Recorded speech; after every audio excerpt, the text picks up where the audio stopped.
Major changes are coming to the Galaxy. When I say major changes, I mean it. It's going to stay white, red interior. Yeah, yeah. I'm changing a lot. Let's talk about it.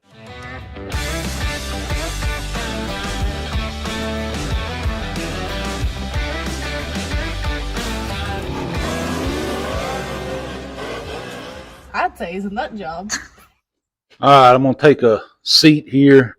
Don't quite have a ton of energy right now. Some of you know, if you've seen the live feed I done uh, this past week on Friday, I think it was. Maybe it was Thursday. I don't remember. Been struggling a little bit with some issues, and I think the good Lord is working His way through that, and it's going to make me better. Right now, I'm still struggling a little bit, but I'm more or less struggling with energy level at this moment. But I'm getting there. A nice quiet weekend was kind of what I needed, but I wanted to do a video to talk about the Galaxy and some things I want to change on it. First off, the first race I need to be to is in 2 weeks, I think, maybe a week and a half now. I don't know. I've kind of lost track of time, and the engine is still sitting here on the floor. So yeah, I need to get that car put together, maybe through the weekend or the first part of next week, so we can make the race. But we are changing a lot of stuff on that car, a lot, and I've got a feeling with the health issues I've been dealing with that I may run out of time, but it's going to get done. Now, what are we changing? Let's talk about a few things. This video isn't going to be that exciting.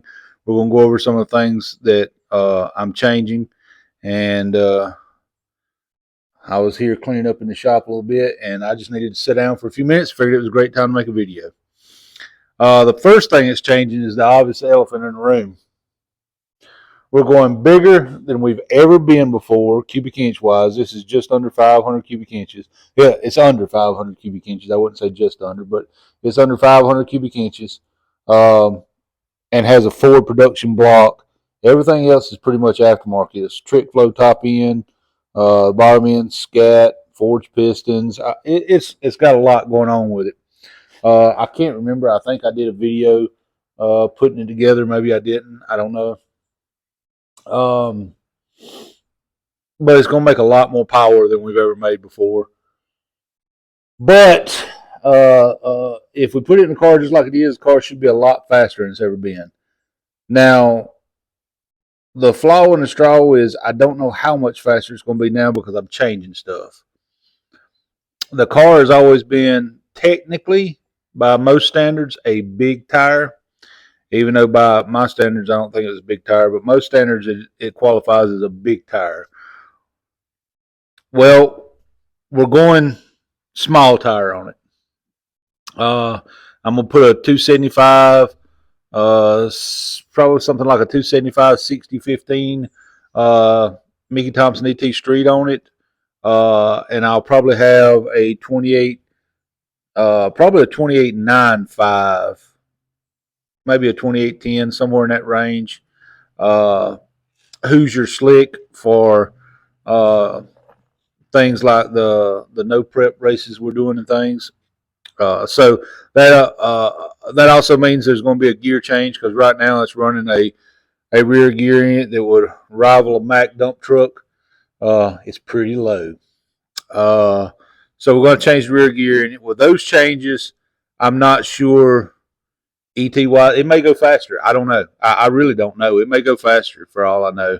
I know there's going to be some changes. Also changing some on the suspension on it. It's going back to factory height. There's a few changes that are coming, but the biggest change that I'm going to do to the car, and it's raining a little bit out there, but I'm going to walk out here and sit down in the car, and we're going to talk about some of the biggest changes that the car is going to receive this year, and a couple of the driving reasons behind my decision to do this. So when I got this car, the idea was for this car to be to stay street legal, and we were going to race it. That quickly went left field, and over the last 6 years, this thing has pretty much become a race car. And through some of the rules that I had to abide by, and some of the changes that were made that kind of forced another change, the car has gotten a long way away from what I want the car to be. Since the rain's taking a break, we'll look at a few things. One thing is I added a fiberglass front bumper, fiberglass hood, but fiberglass front bumper, and of course it's sitting higher than it's supposed to, and none of that is stuff that I've been a fan of. But along with the fiberglass bumper and a couple of things, a few things changed that I'm not proud of changing. Um, I put new carpet in it when we first done it, but one of the things is when I got this car, everything on it worked. Every light on it, uh, dome lights, everything worked in this car. Um, through me chasing things that I shouldn't have been chasing, I pulled all the wiring out of the car, and I wish a million times I hadn't done that. Now that was on me, chasing a few ounces, and it was honestly one of the bigger mistakes that I've made with this car. So we're going back the other way. I've bought a wiring harness, uh, and we're putting this thing back the way it was. We're going to go back to using the stock ignition switch. The horn's going to work. We're going to ditch these. I actually kept this. This is the factory heater control bezel, and I just put the switches through it. Still got the factory radio clock and all that stuff in it. I'm going to take, and I'm going to keep the aftermarket gauges, but I'm going to move them up so that they go in these where the stock gauges were. So it's got a clean stock look to it. This tack was put in here in 1964. This tack will always be part of this car. It's not ever going to, it's not going to move. It's not going to get relocated. It's never going anywhere. But I want all my lights to work. I want brake lights, turn signals, headlights, high beam, low beam, a horn, turn signals. I think I said that already. I want the factory clock right over there to work. I want all this stuff to work again, and I want to go back to the factory. I still have the factory key. I want to go back to the original key and switches and all that. I don't think, honestly, a pound or two of wiring is going to really make that much difference. There was a time when I really was chasing every ounce, and I really thought that was necessary.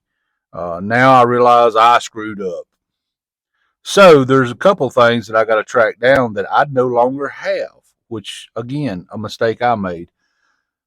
The biggest of which is the factory turn signals in the front went into the bumper. This has a fiberglass bumper in it. Not that big a deal. I can cut the square for the stuff to go into and make them work. The problem is I don't have any of it. I don't have the piece that goes into the bumper where the bulb and all goes. I don't have the lens. I don't have any of the assembly there. So I got to track that down. That may actually be the hardest part to track down to do. Also, there's supposed to be lights right in there, round lights for dome lights on both sides. I don't have that anymore. I don't know that I'd put a dome light up here. I may not even put the dome lights back there.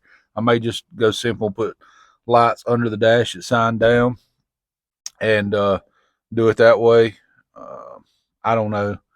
I really don't know yet how I'm going to do that, but so there's a few things I got to do. But why am I doing all this? Well, there's a very good reason why I'm doing this. There's actually two reasons why I'm doing it. One is a very good reason why I'm doing it and what I really want to do.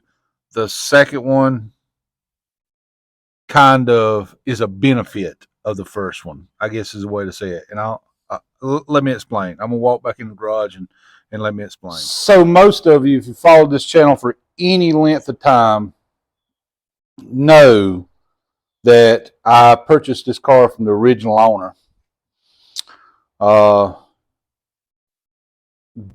He ordered it brand new the way he wanted it, and the intent was that he was a military guy. The intent was that he would drive around on base through the week and race on the weekends. This car has literally been raced since it rolled off the showroom floor or off the factory floor because he ordered it.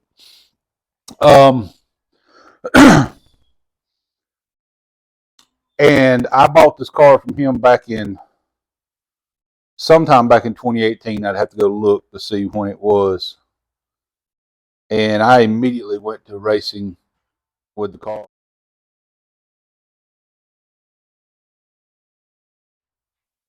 And I'll put in a video of the original owner.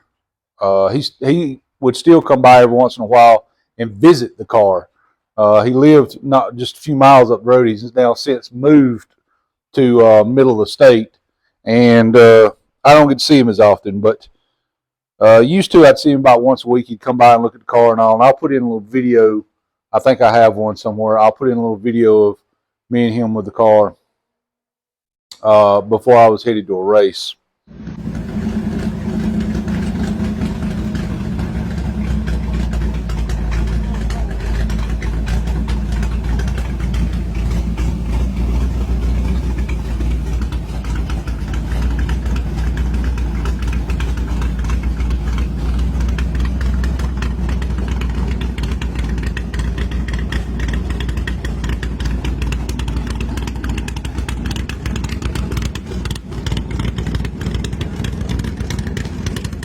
Okay, so y'all have to excuse the rain. It's getting kind of loud out there.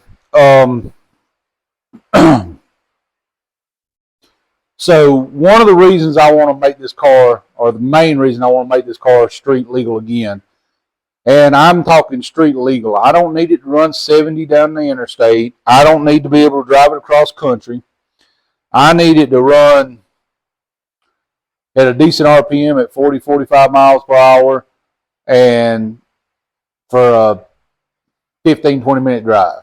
You know, that kind of street legal. I need it street legal enough so that I don't impede any laws. I need it so it has turn signals, headlights, taillights, brake lights, the things that would get you stopped and ticketed by the police. And one of the reasons I want to do that is because the last time Melvin sat, the original owner's name is Melvin. Guess I let that out of the bag.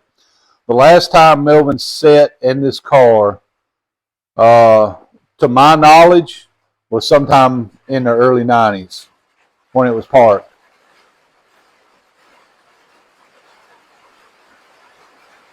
Guess I'm going to have to really talk up.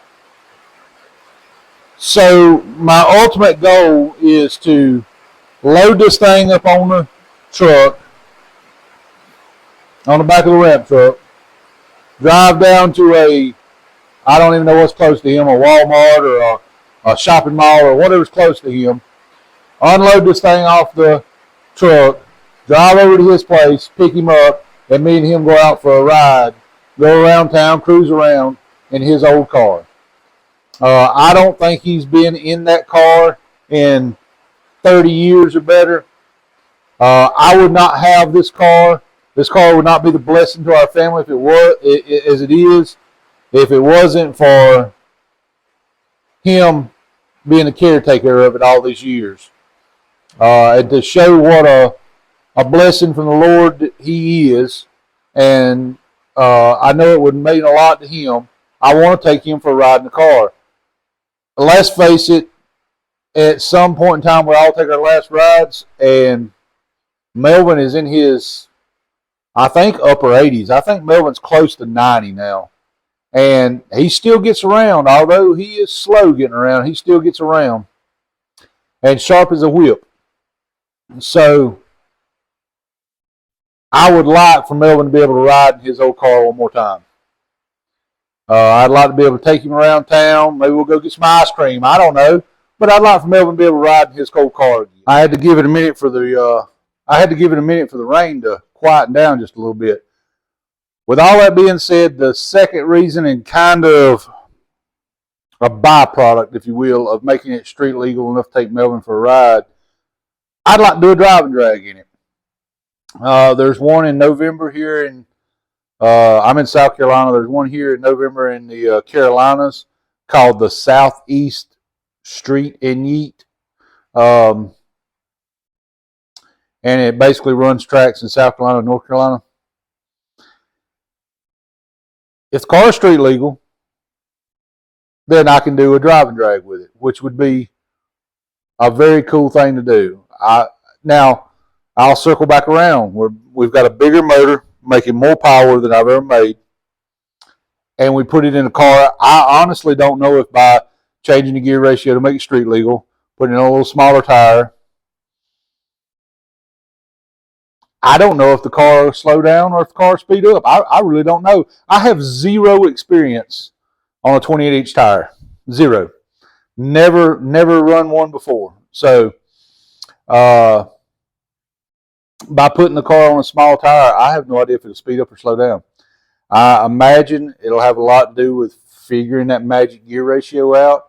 I have a good gear that I'm going to put in it to start with that I think will work.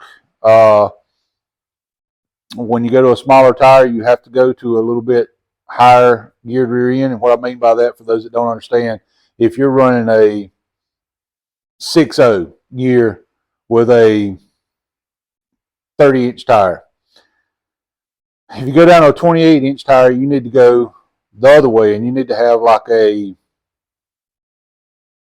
I don't know, 456 gear. What I'm saying is you got to go the other way with the gear, because when the tire gets smaller, the RPMs will come up quicker. I guess I'm not doing a very good job of explaining it. You just kind of have to take my word for it.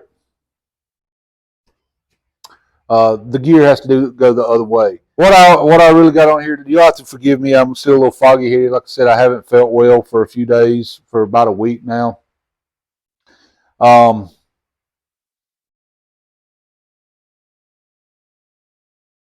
The point of a lot of the changes is I want to make the car street legal, and I want to do that so that I can take Melvin for a ride in his old car and do a couple of driving drags.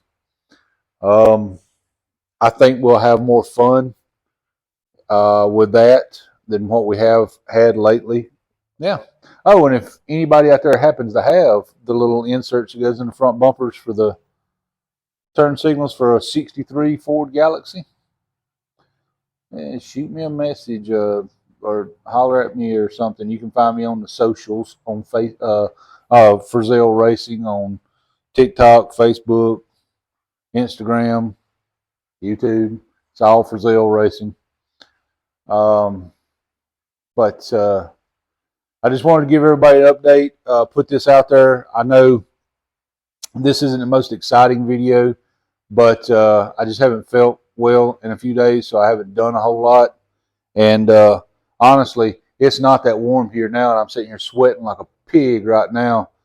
So I'm still a little under the weather.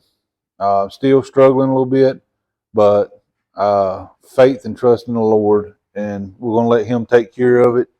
And He has the power to heal, so we're just going to let Him do it. With that being said, maybe I can dig up a couple of videos of the Galaxie making some passes. I'm sure I have some on my phone somewhere. I will dig through and see if I can find those. Put those at the end of the video. Y'all want to hang around after the outro and see a few passes the car made.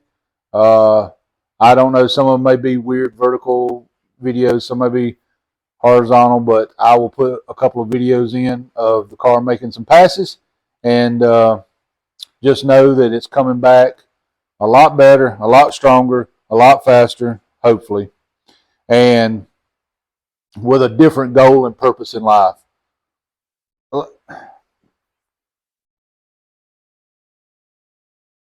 I believe things were put in our lives like this to bring joy and happiness. And the purpose, I think, of me being the caretaker of this car now is to bring that joy and happiness to other people. And I've done that. I've tried to do that for the last few years with the Southeast Gassers with the car. We've done a lot with the car. Uh, we do a lot of military charities work with the car. We do a lot of that. But I honestly believe that it'll come full circle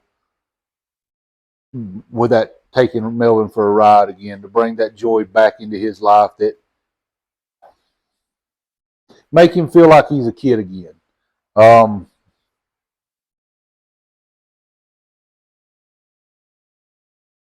of the things I've noticed as we age is the hard reality of it is who we see in the mirror is not who we are inside. I know when Melvin looks in the mirror, he sees a 90-year-old man. But if you sit around and listen to Melvin talk and have conversations with him,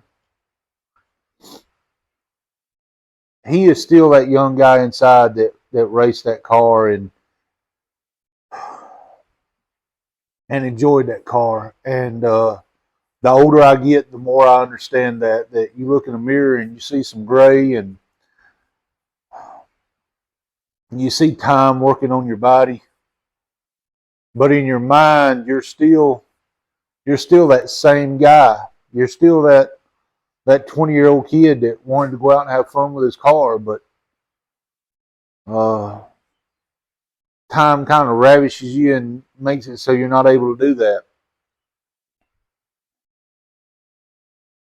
And even if it's just for 20 minutes, I want to give that feeling back to Melvin with that car. And hell, maybe me too. Y'all hang around. I'll put in some videos. God bless each and every one of you. If you haven't subscribed, I'd greatly appreciate it. Thumbs up, comment, all that stuff. I hope the Lord blesses you more today than He did yesterday. I hope the Lord shows favor on your life and speaks to you even more today than He did yesterday. We'll see you on the next one. God bless y'all.